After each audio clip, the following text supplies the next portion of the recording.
Maybe I allowed myself to be disarmed by the fact that he came at 3 in the afternoon. He knocked very softly for a man of his stature, hulking as he was 6'4", with wide shoulders and big, hairy knuckles. When I asked how I could help him, he reached into his coat pocket, withdrew an envelope, and held it out to me. Who wears a coat in August? I took the envelope and looked it over. Its face was stamped over several times with information for the St. Louis Correctional Facility. A letter from prison. Great. I didn't know anyone in prison. Then, I noticed a post-it note paperclipped to the back of the envelope. It read simply, "Please allow the courier to be present to witness the reading of this letter." I looked up at the man towering over me on the porch. Though he was large, he didn't appear threatening. If anything, his calm smile made me think he might be rather friendly. I asked if he had any clue about the contents of the letter or why his presence was necessary for the reading, but the tall man shrugged and gestured towards the foyer. I nodded and invited him in. In the kitchen, we both sat across from one another at the table. I offered him some coffee, but he silently declined. Glancing up at him one last time, I peeled the flap back and pulled out a 10-page letter, scrawled in hasty handwriting on lined yellow paper. The letter began, "You don't know me. You will likely never meet me.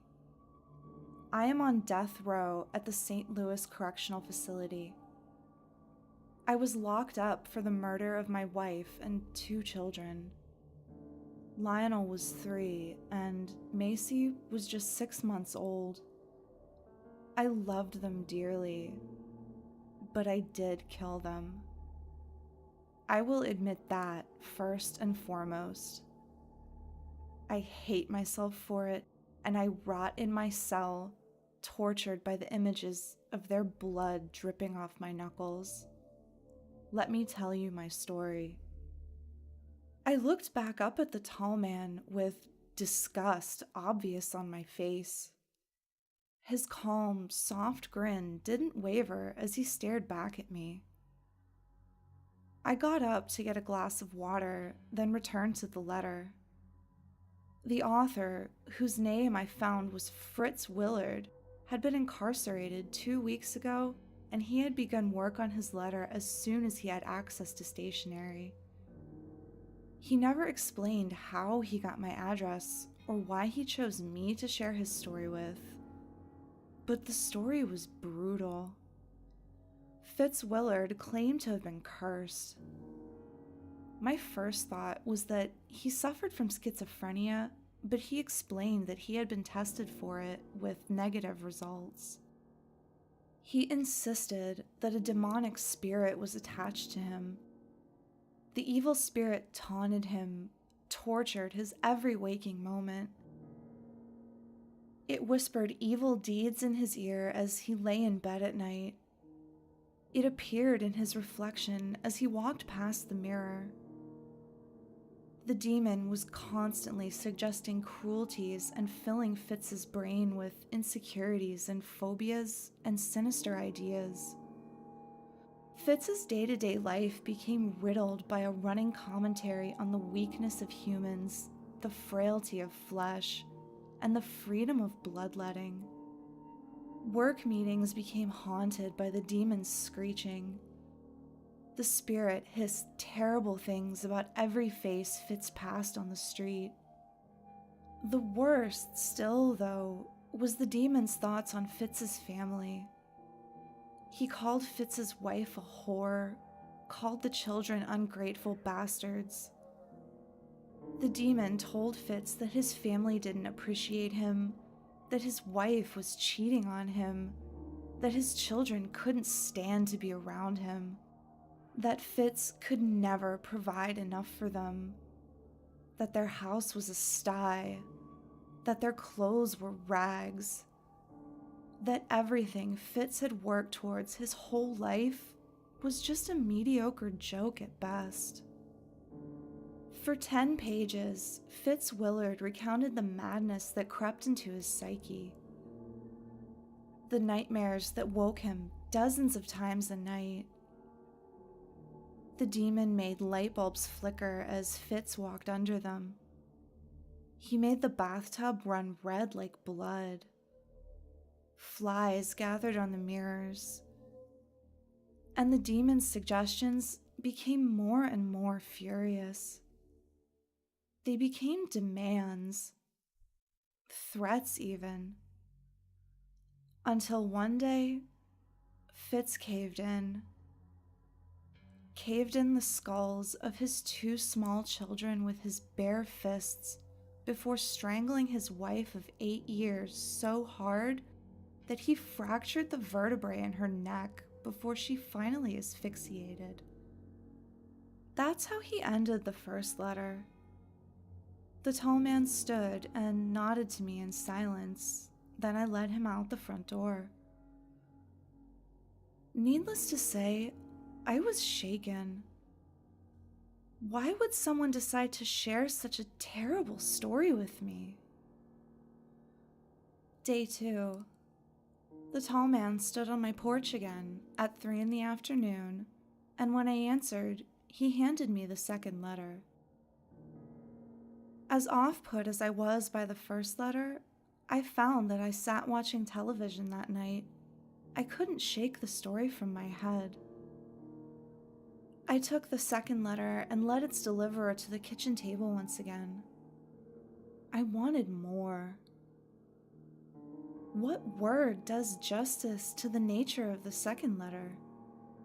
Dark, twisted, desperate. The yellow paper was rife with drawings of forlorn figures, huddled in corners, and tiny bodies splayed out in pools of pencil gray blood. Smudges of graphite made all the little doodles appear in shadows. The second page of the letter was just one big drawing. A woman's face, twisted up in suffering, her mouth hanging open, and her throat packed full of maggots. Spiders wrapped up in her hair, tears streaming down from her eyes. Her hands grasped at her own face, jagged nails digging into her cheeks.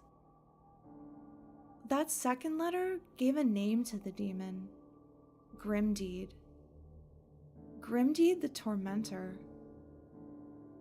I glanced up often from the letter to the man sitting across the table from me. Did he know the terrible tale I was being told? Is that why it was so important that he was present when I read it? His gentle smile never faltered, never faded, as he looked idly around my kitchen. Fitz elaborated on his descent into madness, about the tearful call he made to 911 as he stood over the lifeless bodies of his family. He talked about the trial and how, even in the courtroom, Grimdeed sat behind him at the defendant's table and spoke curses about everyone present. Grimdeed demanded that Fitz try for the bailiff's gun at the conclusion of the trial, and Fitz did. This led to a brief beating. Grimdeed said that Fitz should stand at the door of his cell, screaming profanities and threatening the guards. This led to a longer beating. Grimdeed told Fitz to spit at the judge the next day at trial, and as defeated as Fitz's poor conscience was by the demon's constant influence, he did.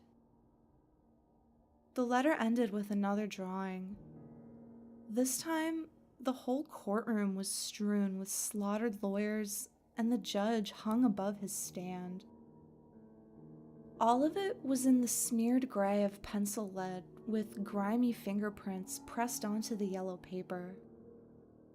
On the third day, I was sitting on the bottom stair just inside the door, waiting for 3 o'clock. Right on time, the courier arrived, and without a word between us, I let him walk through the door. He set the third letter on the kitchen table and sat down. His smile was brighter today, wider than usual. I could tell by his demeanor that this must be the final letter. I peeled the envelope open and sat with a steaming coffee at my elbow. In his third letter, Fitz talked about his days in prison. How even in his incarceration, Grimdeed the Tormentor haunted him. He described how slow the death penalty process was, how he may die of old age in his prison cell long before an execution date will be set. His penmanship became a barely legible scribble. His writing was frantic. He was a rat trapped in a cage, being prodded constantly by the cruel musings of Grimdeed. Fitz's sanity had long passed. He doodled himself smearing something on the walls of his cell with his hands. I assumed it was feces. Fitz said he was thinking about ripping his ears off in hopes that he would deafen himself and escape Grimdeed's whispers. The yellow pages had stains on them from Fitz's tears. He apologized for that. Then, on the last page, a spark of hope. As if he had stopped and gathered himself, his handwriting once again became clean and clear. The last lines read, "Grimdeed has grown bored with me. Being locked up like this, I can't do much evil that's worthy of him. He told me how to end my curse." Well, no, the curse never ends exactly. This is why I'm writing to you, to pass the curse along to its next victim. But since I still have a sliver of humanity left in me, I'll at least let you know how it's done. You make someone else pick up Grimdeed's curse the same way I did, by inviting him into your home 3 times. My heart froze. I didn't dare to breathe as I looked up from Fitz's taunting signature at the end of the letter to find the tall man staring into my eyes. His eyes were an endless black. That cruel grin was wider than ever. "Light the letter on fire," Grimdeed demanded.